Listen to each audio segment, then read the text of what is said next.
Good morning India. ये बताइए, हम लोग पिछले क्लास में इस सॉल्यूशन का 120 नंबर तक ऑब्जेक्टिव देखे थे।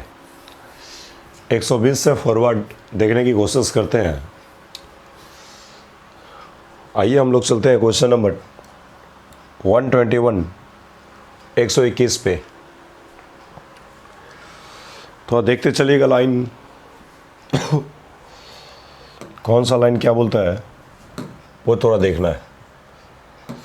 ज़रा क्वेश्चन को पढ़िए तो क्वेश्चन क्या बोल रहा है। क्वेश्चन आपको बता रहा है कि boiling point constant. Boiling point constant याद है क्या? बॉइलिंग पॉइंट कांस्टेंट हम लोग बोलते हैं केबी को।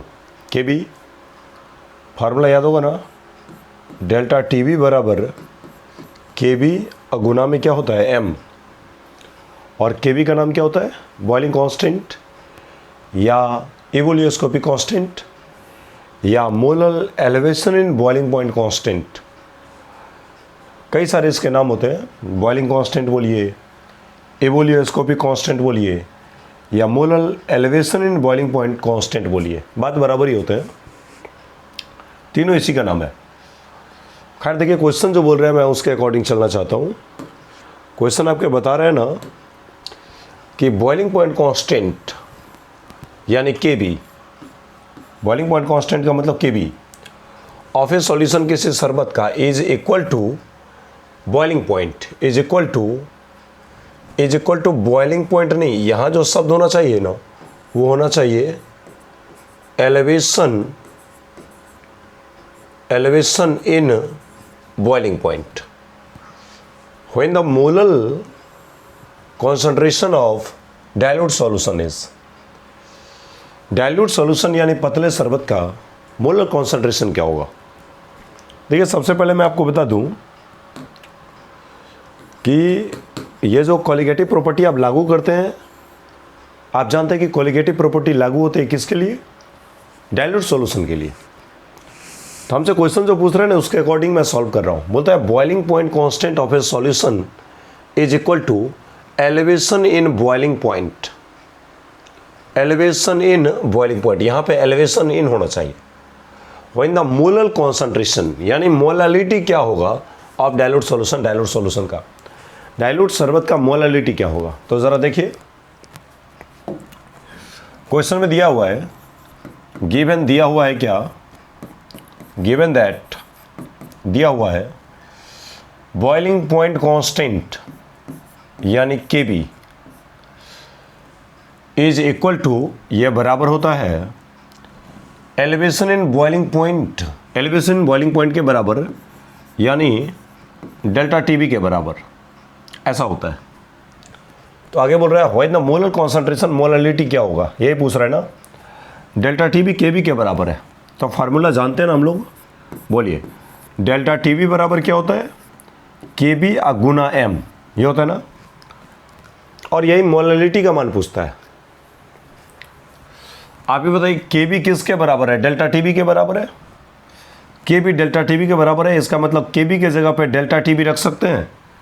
तो यहाँ केबी है, इस केबी के जगह पे हम चाहे तो डेल्टा टीबी रख सकते हैं, या डेल्टा टीबी के जगह पे केबी भी रख सकते हैं, इस डेल्टा टीबी के जगह पे केबी भी रख सकते हैं। तो जो मन करे वो रख दे। तो मेरा मन कर रहा है डेल्टा टीबी बराबर केबी, बोले केबी जगह पे क्या? डेल्टा टीबी, डेल्टा टीबी रख दिया। अब गुना में है मोलालिटी, तो डेल्टा टीबी से डेल्टा टीबी तो कैंसिल हो जाएगा, यानी यहाँ से साबित हो जाएगा क्या? मोलालिटी बराबर क्या हो जाएगा? 1 हो जाएगा। मोलालिटी बराबर 1 हो जाएगा। अब देखिए लाइन यहाँ पे दिया हुआ है कि केबी डेल्टा टीबी के बराबर है। Boiling point constant of a solution is equal to elevation in boiling point. Boiling point constant जो है ना वो एलिवेशन बॉइलिंग पॉइंट के बराबर है। When the molar concentration of dilute solution, जब डाइल्यूट सॉल्यूशन का मोलर कॉन्सेंट्रेशन यानी जब मोलालिटी क्या होगा? तो डेल्टा टीबी और केबी को हम जानते हैं के बी की जगह पे हम डेल्टा टी बी रख सकते हैं। डेल्टा टी बी कैंसिल हो जाएगा, मोललिटी 1 के बराबर आएगा। मोलरिटी 1 हो जाएगा।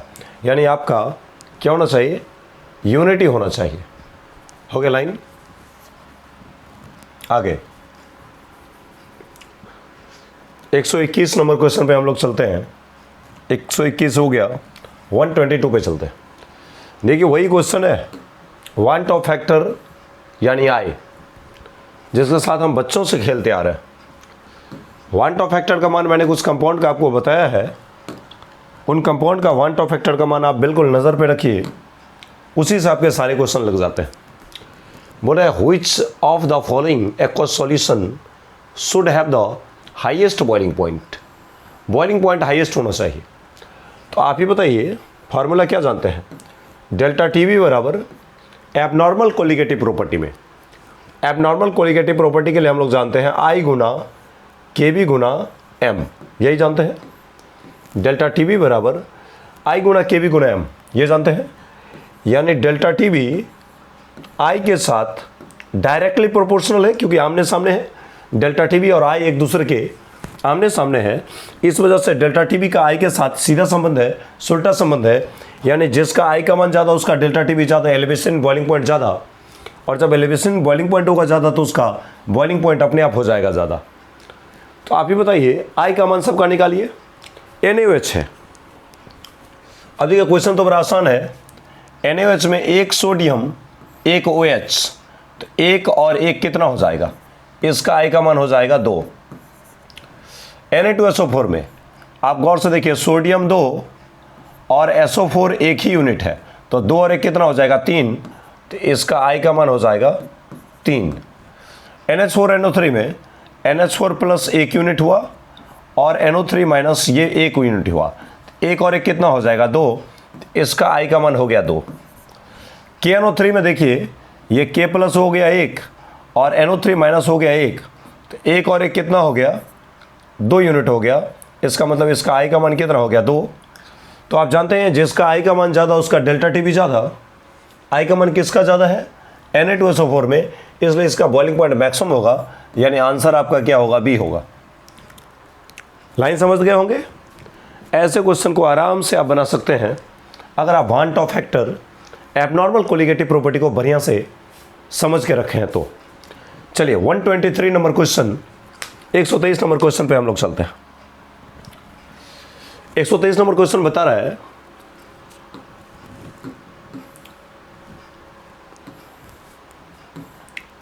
देखिए क्वेश्चन क्या बता रहा है, an elevation in boiling point of a solution, elevation boiling point किसी शरबत का of 10 gram of solute, solute का मास दिया हुआ है 10 ग्राम, जिस सॉल्यूट का मोलर मास कितना है 100 है, इन 100 ग्राम ऑफ वाटर।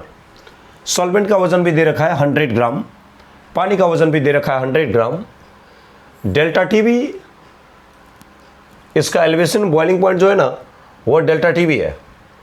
तो the ebullioscopic constant for water is, water का इवोल्यूस्कोपिक कांस्टेंट क्या होगा, यानी इवोल्यूस्कोपिक कांस्टेंट का मतलब आप जानते होंगे केबी का मान पूछ रहा है। चलिए ऐसे क्वेश्चन को कैसे सॉल्व करेंगे देखिएगा लाइन, ये देखिए, इसको सबसे पहले ऐसे देखिएगा लाइन, बता रहा है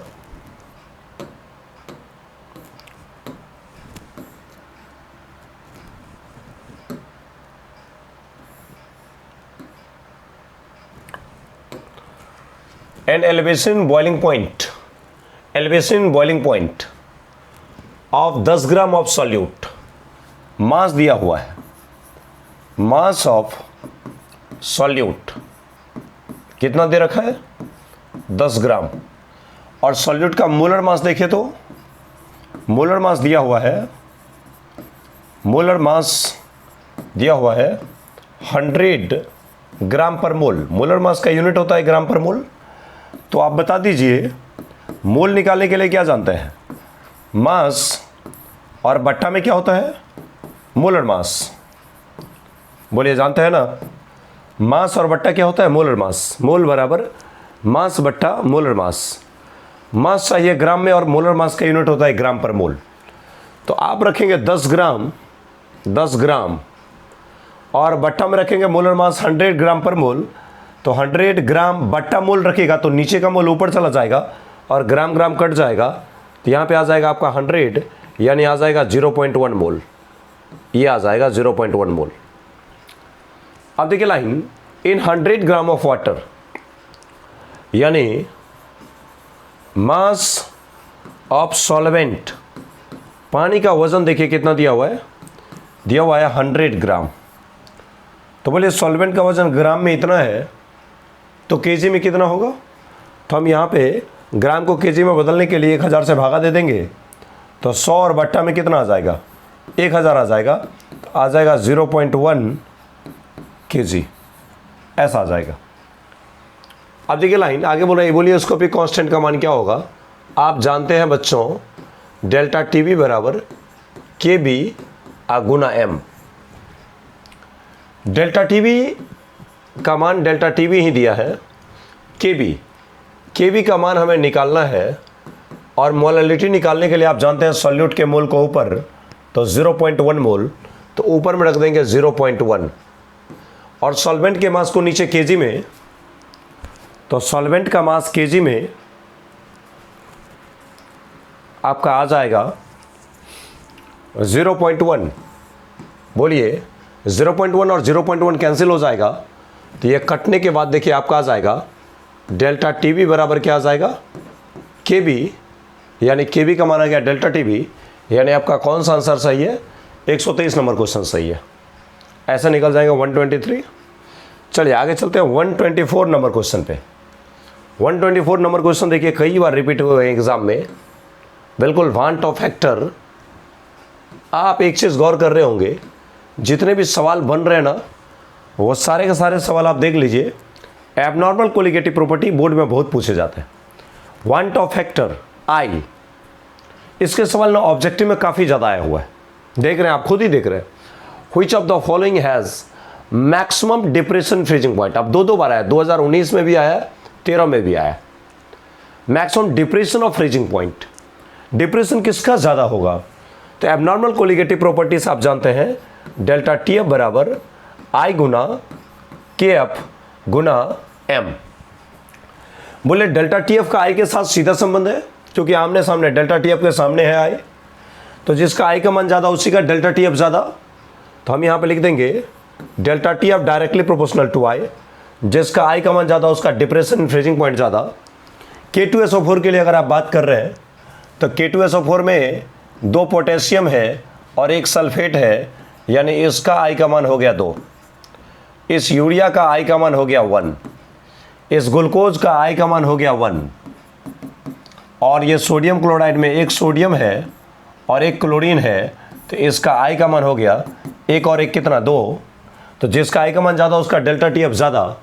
आई का मान किसका ज़्यादा है, तो यहाँ पर सॉरी K2SO4 में तो 2 1 3 हो जाएगा ना, 2 1 3 हो जाएगा, यहाँ उल्टा लिख दिए, 2 लिख दिए, यहाँ 3 होगा, यहाँ 3 हो जाएगा, तो इसलिए आई का मान ज़्यादा जिसका होगा उसका डिप्रेशन फ्रीजिंग पॉइंट ज़्यादा होगा, तो आई का मान ए ऑप्शन में ज़्यादा है, इसलिए इसी का डिप्रेशन एंड फ्रीजिंग पॉइंट ज़्यादा हो जाएगा। समझ रहे ना, आपका आंसर कौन सा होगा, ए वाला होगा। 124 नंबर क्वेश्चन आपने देख लिया। अब आप मेरे विचार से 125 नंबर क्वेश्चन, 125 नंबर क्वेश्चन देखिए एक बार। 125 ये देखिए क्वेश्चन ये पूछ रहा है ना कि hot depression of freezing point is related with molar mass of solute. Depression and freezing point का मोलर मास ऑफ सॉल्यूट के साथ क्या संबंध है, तो एक्चुअल में इसका जो संबंध निकालिएगा, थोड़ा सा यहाँ से डेल्टा टी एफ एफ वगैरह बड़ा कर दिया है, तो आपके असाइनमेंट में सवाल छपे हैं, आप उसके सवाल को देखिएगा। मैं आपको बिना देखे ऑप्शन निकाल देता हूँ। Hot depression of freezing point is related with molar mass of solute.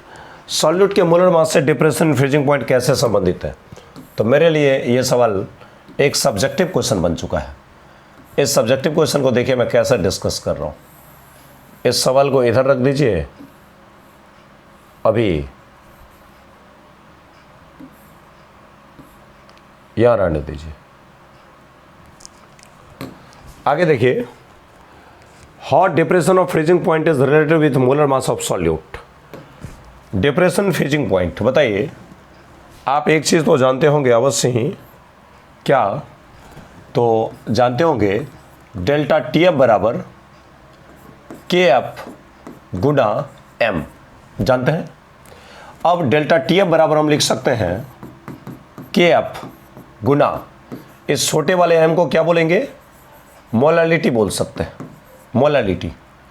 बोलिए फिर से लिखेंगे डेल्टा टी एफ बराबर के एफ गुना मोलालिटी निकालने के लिए लिखेंगे मोल ऑफ सॉल्यूट, और बट्टा में क्या लिखेंगे, मास ऑफ सॉल्वेंट केजी में, मास ऑफ सॉल्वेंट किस में, सॉल्वेंट का वजन केजी में, ऐसे रखेंगे। कोना कोनी गुना कीजिएगा तो मास ऑफ सॉल्वेंट जो है वो ऊपर चला जाएगा, आपका इक्वेशन बन जाएगा डेल्टा टी एफ गुना मास ऑफ सॉल्वेंट केजी में बराबर हो जाएगा के एफ गुना में हो जाएगा क्या, तो मोल ऑफ सॉल्यूट, ये बन जाएगा। बोलिए मोल बराबर क्या लिख सकते हैं, मास बट्टा मोलर मास, मास बट्टा मोलर मास। तो आ जाएगा डेल्टा टी एफ गुना mass of solvent in KG, mass of solvent किस में, केजी में, बराबर हो जाएगा के F Guna mole of solute है ना, तो मोल के जगह पे क्या लिख सकते हैं, मास ऑफ सॉल्यूट, और बट्टा में हो जाएगा मोल बराबर मास बट्टा मोलर मास, तो बट्टा में हो जाएगा मोलर मास ऑफ सॉल्यूट, ये बन जाएगा। बोलिए मोलर मास है नीचे, तो मोलर मास अगर ले जाएंगे ऊपर तो ये पूरा क्वांटिटी कहाँ जाएगा, नीचे। मोलर मास अगर हम ले जाएंगे ऊपर तो ये पूरा क्वांटिटी कहाँ जाएगा, नीचे। तो हमारा बन जाएगा क्या, तो बन जाएगा मोलर मास ऑफ सॉल्यूट बराबर हो जाएगा क्या, तो के एफ गुना mass of solute, mass of solute, और बट्टा में आ जाएगा डेल्टा टी एफ, और गुना में हो जाएगा मास of solvent in KG, mass of solvent किस में, केजी में। अब बोलिए ये हमारा मोलर मास के साथ संबंध बन गया, लेकिन ऑप्शन में जो हमें मास दिया ना वो मास ऑफ सॉल्वेंट ग्राम में लिखा हुआ है। तो बताइए केजी यहाँ अगर है तो इसको अगर हम ग्राम में बदलेंगे तो ये केजी में चाहिए और देगा ग्राम में, तो इसको 1000 से भागा देना पड़ेगा। तो मैं आपको ये करना चाह रहा हूँ कि यहाँ अगर केजी में आप रखना चाहते हैं, होना चाहिए केजी में, लेकिन अगर आप रखना चाहते हैं ग्राम में तो इस ग्राम को केजी में बदलने के लिए 1000 से भागा देना पड़ेगा, और वो नीचे वाला जो बट्टा में आप देंगे 1000, बोलिए ना, वो 1000 कहाँ चला जाएगा, ऊपर चला जाएगा। तो इस तरह से आपका 1000 ऊपर चला जाएगा, तो गुना में हो जाएगा 1000, हो गया आपका काम खत्म। तो आ जाएगा मोलर मास ऑफ सॉल्यूट बराबर के एफ गुना मास ऑफ सॉल्यूट गुना 1000 बटा डेल्टा टी एफ गुना mass of solvent in gram. ये आपका इक्वेशन बन चुका है। आप सवाल को देख लीजिए, इसी टाइप के सवाल हैं ऐसा। अब देखिए m बराबर के एफ गुना 1000, m बराबर K F Guna 1000 Guna mass of solute, इसको मिटाना पड़ेगा थोड़ा सा, यहाँ मोलर नहीं होना चाहिए, यहाँ होना चाहिए mass of solute, mass of solute यहाँ ई होना चाहिए, बटा T L delta T F गुना weight of solvent in gram, weight of solvent in gram, बिल्कुल सही है। तो आपका सही आंसर क्या होगा, बी होगा। ऐसे कर सकते हैं तो ये सवाल आराम से सॉल्व हो जाएगा। बड़े आसानी सवाल है, कोई ज़्यादा हार्ड सवाल नहीं है, ऐसा है। तो इस तरह से ये आपका 125 नंबर क्वेश्चन है। आप मान लीजिए 126 नंबर क्वेश्चन देखिएगा तो एग्जैक्टली वही सवाल फिर से रिपीट हो रहे हैं। वांट ऑफ फैक्टर के सवाल है। वांट ऑफ फैक्टर अगर आप जानते हैं ये क्वेश्चन बोर्ड में काफ़ी ज़्यादा पूछे जाते हैं। Which among the following solution has the lowest freezing point? Freezing point किसका लोएस्ट होगा? फ्रीजिंग पॉइंट किसका लोएस्ट होगा? तो आप जानते हैं ना क्या, तो डेल्टा टी एफ बराबर आई गुना के एफ गुना एम, ऐसा जानते होंगे। डेल्टा टी एफ का आई के साथ डायरेक्टली प्रोपोर्शनल है। जिसका आई का मान ज़्यादा उसका डिप्रेशन इन फ्रीजिंग पॉइंट ज़्यादा, डिप्रेशन यानी कम होगा ज़्यादा, यानी लोएस्ट हो जाएगा। तो इस सवाल को बनाने के लिए आप ऐसे कर सकते हैं। बोलिए इस यूरिया का आई का मान 1, इस K2SO4 में गौर से देखिएगा 2 पोटेशियम और 1 सल्फेट, तो 2 और 1 कितना हो जाएगा 3, तो आई का मान हो जाएगा 3। इस NaCl में देखिए तो 1 सोडियम और 1 क्लोरीन, 1 और 1 हो जाएगा 2, इसके आई का मान 2 हो जाएंगे। K4FeCN6 में गौर कीजिएगा तो यहाँ पर 4 पोटेशियम है और 1 FeCN6 है, तो 4 और 1 कितना हो जाएगा 5, तो इसका आई का मान हो जाएगा 5। जिसका आई का मान होगा ज़्यादा उसका डिप्रेशन फ्रीजिंग पॉइंट ज़्यादा, तो ये आपका आंसर डी सही होगा। ये 126 नंबर क्वेश्चन ऐसे सॉल्व हो जाएंगे। आई के मान पे डिपेंड करते हैं सारे के सारे चीज़, और आई का मान इकट्ठे आपको एक जगह पे लिखाए गए हैं, ढेर सारे कंपाउंड के कैसे निकाले जाते हैं, तो उसी को डायरेक्ट हम लोग सॉल्व कर रहे हैं। 126। अब आप 127 नंबर क्वेश्चन को ज़रा गौर से देखिए। तो 127 नंबर क्वेश्चन आपको क्या बता रहा है? 127 देख लीजिए। बोल रहे आपसे कि 68.5 ग्राम सुक्रोज यानी चीनी को बोल रहा है, जिसका मोलर मास कितना होता है 342 ग्राम पर मोल, बिल्कुल, is added to 1000 gram of water to prepare a solution. एक शरबत बनाने के लिए 1000 ग्राम पानी में 68.5 ग्राम चीनी डाला गया, जिसका मोलर मास 342 होता है। The freezing point of solution is, शरबत का फ्रीजिंग पॉइंट क्या होगा? के फॉर वाटर बराबर 1.86 केल्विन केजी पर मोल, ऐसा दिया हुआ है। चलिए इसको सॉल्व करने के लिए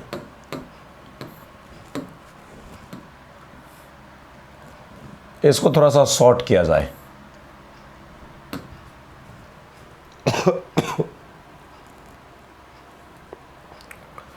आप जानते हैं ना डेल्टा टी एफ बराबर के एफ गुना एम, ये जानते हैं, और डेल्टा टी एफ बराबर T F not minus T F, ये जानते होंगे।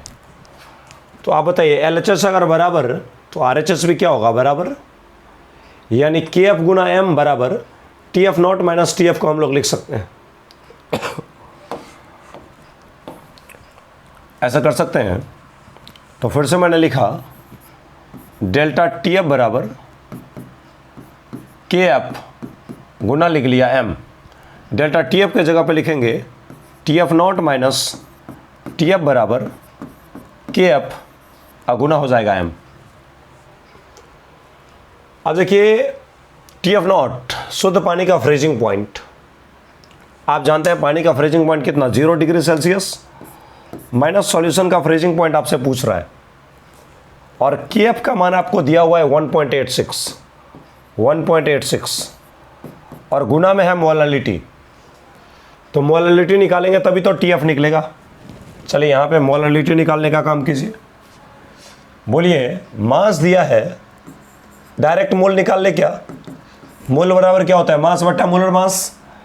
तो मास दिया है चीनी का 68.5 ग्राम, 68.5 बटा मोलर मास 342। बोलिए कितना मरतबा कटेगा? 5 चौका 20, और इसके बाद आ जाएगा 68.5 या 68.4। अगर 4 यहाँ रहता तो आ जाता 4 पंचे 20, 8 पंचे 40, 6 पंचे 30। इसका मतलब लगभग ये कट रहा है 1/5 मरतबा, और इसका वैल्यू आ जाएगा 0.2। ये मोल आ गया। सॉल्वेंट का मास है 1000 ग्राम, बोलिए 1000 ग्राम का मतलब कितना केजी, 1 केजी।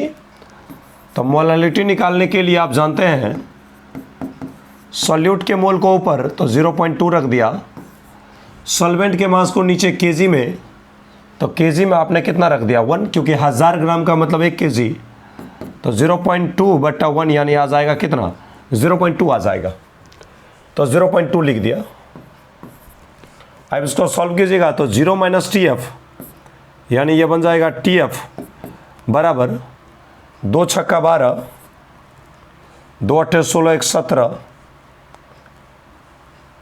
और 2 1 2 1 3 और 2 अंक के बाद डेसिमल। अब बोलिए -TF, तो माइनस अगर उधर जाएगा तो TF बराबर क्या हो जाएगा माइनस उधर जाएगा तो -3.72, और ये तो टेम्परेचर मैंने 0 डिग्री सेल्सियस रखा है तो डिग्री सेल्सियस में आंसर आएगा, तो TF का मान -0.372। आपका ए आंसर सही है, ऐसा लिखा, समझ गए। ये आपका 127 नंबर क्वेश्चन है। इसी तरह से आप 128 नंबर क्वेश्चन को डिस्कस कर सकते हैं, ये भी वही क्वेश्चन है, एग्जैक्टली वही बातें हैं। अब देखिए क्वेश्चन क्या बता रहा है, which among the following is a freezing point of 0.1 m aqueous solution of sodium chloride NaCl। NaCl का मोलालिटी दिया हुआ है 0.1। एक्वस सॉल्यूशन जलीय विलयन है, जलीय विलयन कहने का मतलब यहाँ पे पतला शरबत है, और पतला शरबत में क्या होता है जो मोलारिटी देता है वही मोलालिटी लिया जाता है। वेरी डाइल्यूट सॉल्यूशन में क्या होता है कि मोलारिटी और मोलालिटी आपस में बराबर हो जाते हैं। तो इसका पूछता है क्या, फ्रीजिंग पॉइंट पूछता है शरबत का, यानी TF पूछता है। और आप जानते हैं शुद्ध पानी का फ्रीजिंग पॉइंट कितना होता है 0 डिग्री सेल्सियस यानी 0 होता है, ऐसा लिखते हैं। तो चलेगा लाइन, इसको अगर हम सॉल्व करें कैसा सॉल्व होगा देख लीजिए। देखिए आप जानते हैं क्या NaCl, बोलिए Na और Cl, एक सोडियम और एक क्लोरीन, इसका वांट ऑफ फैक्टर का मान 1 और 1 कितना हो जाएगा 2। आप जानते हैं कि डेल्टा TF बराबर एबनॉर्मल कोलिगेटिव प्रॉपर्टी में I Guna KF Guna M। Delta TF का मतलब होता है TF नॉट माइनस TF बराबर I Guna KF Guna M। TF not शुद्ध पानी का फ्रीजिंग पॉइंट कितना होता है 0 डिग्री सेल्सियस, माइनस TF बराबर I का मान होते हैं 2 गुना में KF। KF का मान पानी के लिए दिया है 1.86 गुना मोलालिटी। आप जानते हैं कि वेरी डाइल्यूट सॉल्यूशन है, एक्वस सॉल्यूशन जलीय विलयन है, तो एक्वस सॉल्यूशन में डाइल्यूट सॉल्यूशन में मोलालिटी और मोलारिटी आपस में बराबर होते हैं, इसलिए यहाँ पे 0.1 लिख दिया। अब आप ही बता दो, इसको सॉल्व करोगे तो 0 - TF यानी हो जाएगा TF माइनस TF बराबर, इसको गुना कीजिएगा तो आ जाएगा 2 छक्का 12 और 2 अट्ठे 16, 1 17 और 2 1 2 1 3 और 2 अंक यहाँ है और 1 अंक यहाँ है, 3 अंक के बाद दशमलव तो 0.372 आएगा, और ये माइनस उधर चला जाएगा ना, तो आप बताइए TF बराबर क्या निकल जाएगा। TF बराबर निकलेगा माइनस इधर है ना, यानी हो जाएगा -0.372 डिग्री सेल्सियस, -0.372, यानी आपके आंसर होंगे बी आपके आंसर हो जाएंगे। ऐसे हो जाएगा।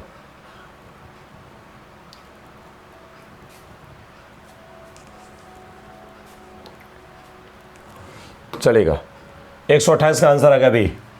129 नंबर क्वेश्चन देखिए तो 129 नंबर क्वेश्चन क्या बता रहा है ये देखना है। 129 एग्जैक्टली क्वेश्चन वही है जो आप जानते हैं, वांट ऑफ फैक्टर का सारा सवाल है और ऐसे क्वेश्चन पूछे जाते हैं काफ़ी ज़्यादा, इसलिए वांट ऑफ फैक्टर आपके लिए काफ़ी ज़्यादा अर्जेंट चीज़ है। The molar freezing point of water is 1.86 पर डिग्री सेल्सियस पर मोलालिटी। बताइए डेल्टा टी एफ बराबर होता है के एफ गुना एम।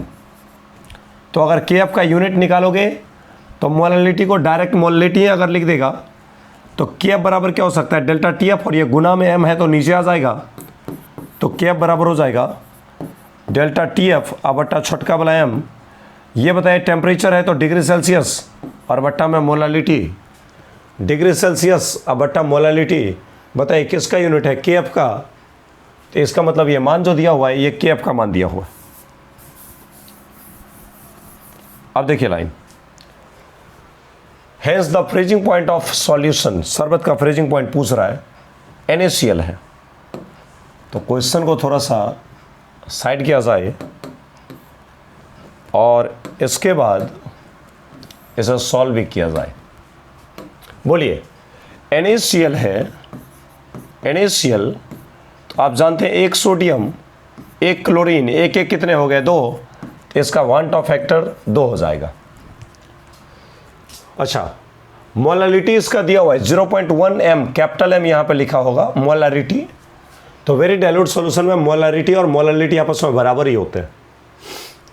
तो बताइए डेल्टा टी एफ बराबर I गुना के एफ गुना M।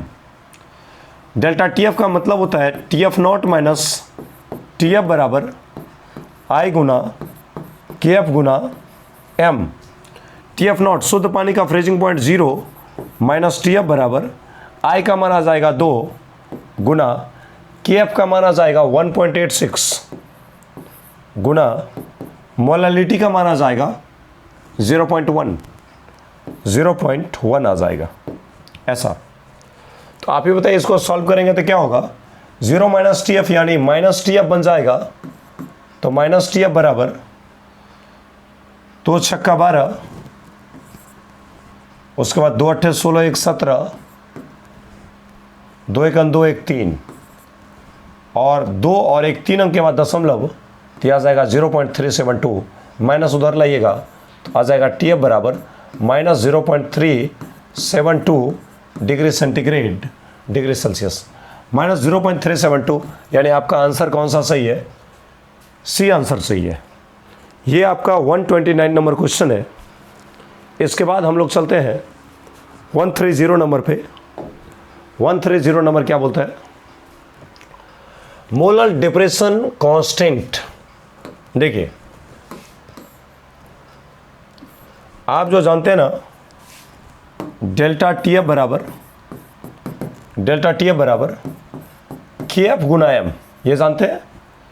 यहाँ जो के एफ है ना, इस के एफ का नाम है क्या, तो डिप्रेशन कांस्टेंट। इसी के एफ का नाम है डिप्रेशन कांस्टेंट। इसी के एफ का नाम है क्रायोस्कोपिक कांस्टेंट। और जब इसका मोलालिटी 1 हो जाएगा तो डेल्टा टी एफ और के एफ बराबर हो जाएगा, यानी मोलालिटी 1 का मतलब मोलल, तो molal depression in freezing point constant. तो इसी को एक और नाम मोलल डिप्रेशन कांस्टेंट भी कहा जाता है। और आप जानते हैं एक लाइन कि चाहे के बी हो या के एफ हो, के बी हो या के एफ हो, यह हमेशा डिपेंड करेगा नेचर ऑफ सॉल्वेंट पे। हर सॉल्वेंट के लिए के बी और के एफ का मान बदलते रहता है। पानी लेंगे तो उसका के बी के एफ का मान अलग होगा, मिथेनॉल लेंगे तो उसका के बी के एफ का मान अलग होगा, इथेनॉल लिक्विड लीजिएगा सॉल्वेंट के रूप में तो उसका के बी और के एफ का मान अलग होगा। तो हर सॉल्वेंट के लिए के बी और के एफ का मान बदलता है। इसका मतलब के बी और के एफ का मान डिपेंड करता है सॉल्वेंट के नेचर पे। आखिर जो सॉल्वेंट लिया गया उसका नेचर क्या है, उसका व्यवहार क्या है, इसी चीज़ पे के बी और के एफ का मान डिपेंड करता है। चलेगा आगे 131 नंबर, हम लोग 130 नंबर के क्वेश्चन का ही हम लोग डिस्कशन करते हैं। इससे आगे क्वेश्चन को लेकर के हम अगले क्लास में आएंगे। आप यहाँ तक के ऑब्जेक्टिव क्वेश्चन को निश्चित रूप से समझने का कोशिश करें, मेहनत करें, प्रयास करें, बार बार बनाने का अभ्यास करें, तब जाकर के कहीं सफलता नज़दीक मिलती है और आसानी से मिलती है। लेकिन असफल जब तक हैं, जब तक हम सफल होने के रास्ते पे हैं, तब तक अगर हम जीतोर लगातार प्रयास नहीं करेंगे तो ऑलरेडी जो आपसे ज़्यादा प्रयास कर लेगा उसका तो सिलेक्शन हो जाएगा, लेकिन हम पीछे छूट जाएंगे। इसलिए दिमाग में ये रखें कि जिस समय आप पढ़ाई करते हैं आपके विरोधी उस समय भी पढ़ाई करता है। जिस समय आप खाना बनाते हैं आपके विरोधी, आपके मित्र जो आपके कॉम्पिटिटिव है, जिससे आपकी टक्कर होगी, वो जिस समय आप स्नान कर रहे हैं, जिस समय आप खाना पका रहे हैं, उस समय भी वो खाना पकाने के बजाय पढ़ाई कर रहा है। वो ज़िंदगी में हर क्षण को यूटिलाइज़ कर रहा है पढ़ने में। तो आप ही बताइए ना, सिलेक्शन उसका होगा या फिर आप जो खाना बनाने में, दोस्त यारी में, इधर उधर बात करने में जो समय वेस्ट करते हैं, आपका सिलेक्शन होगा। तो निश्चित रूप से हम इस बात को समझ रहे हैं भली भांति कि अगर इन 6-8 महीने को अगर ढंग से पढ़ा जाए तो हमारे रिज़ल्ट नज़दीक हो जाते हैं, हम रिज़ल्ट के करीब चले जाते हैं और हमारी लाइफ कहीं ना कहीं किसी न किसी कॉलेज में सेटल हो जाती है। अदरवाइज़ नॉलेज नहीं रहेगा, सीधी सी भाषा है, इंटर तो पास कर जाएंगे लेकिन कुछ उखरेगा नहीं, और नहीं उखरेगा तो इंटर की डिग्री लेकर के हम क्या उखाड़ लेंगे, है ना। तो इसलिए हमारी उम्मीद है कि आप बिल्कुल निश्चित रूप से घर पे पढ़ाई काफ़ी ज़्यादा करते होंगे, काफ़ी जीतो और मेहनत करते होंगे। धड़ाधड़ आप देख रहे हैं रिज़ल्ट पे रिज़ल्ट आ रहे हैं, लेकिन ज़िंदगी का ओरिजिनल इम्तहान ये बोर्ड नहीं है। आपने साइंस रखा है, साइंस का मकसद ये है इंजीनियर, डॉक्टर, रिसर्चर, साइंटिस्ट, ये मकसद ही होता है। और मकसद अगर ये है तो इसके लिए आपको ज़्यादा से ज़्यादा हर सब्जेक्ट में, हर चैप्टर में ज़्यादा से ज़्यादा न्यूमेरिकल क्वेश्चन, ज़्यादा से ज़्यादा ऑब्जेक्टिव क्वेश्चन बनाने होंगे, और बनाने के लिए हमारे पास सफिशिएंट टाइम है। बस आपको एक चीज़ कोशिश रखना है कि हमारे पूरे दिन के जब हम सोने के लिए जाते हैं तो उस समय हम बस 10 मिनट हम सिर्फ इस बात के लिए सोचेंगे कि आज हम सुबह 4 बजे उठे या 5 बजे या 6 बजे या 7 बजे, जब भी आप उठें उस समय से लेकर के और अभी जब सोने के लिए आया है उस समय तक में मैंने कहाँ कहाँ समय बर्बाद किया और कितना कितना देर बर्बाद किया। इस चीज़ को एक बार सोचिएगा। कितना कितना देर पढ़ा वो नहीं, कहाँ कहाँ मैं समय बर्बाद किया।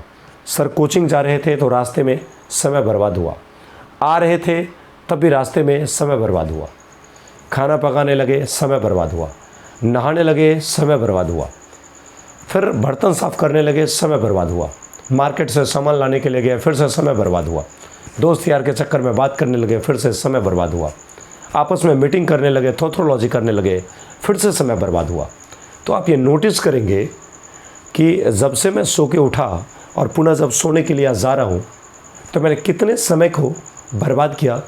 उन समय को आप जोड़िएगा और देखिएगा क्या इतने घंटा हम खुद से भी पढ़ पाते हैं जितना समय हम बर्बाद करते हैं। पढ़ाई सिर्फ कोचिंग में जाने से नहीं होंगे। कोचिंग में जाने के बाद चीज़ों को टीचर आसानी से आपको समझा लेते हैं, लेकिन वो पढ़ाई का मूल मंत्र नहीं होता है। जब तक आप ढंग से नहीं पढ़ेंगे और अपने पढ़ाई से आप संतुष्ट नहीं होंगे तब तक आपका सिलेक्शन नहीं हो सकता है। तो इसलिए उम्मीद है कि अब से आप निश्चित रूप से ध्यानपूर्वक daily time to time misuse ना करते हुए सारे समय को पढ़ाई में व्यतीत करवाएंगे। चलिए मिलते हैं फिर से अगले क्लास में, तब तक के लिए थैंक यू, धन्यवाद।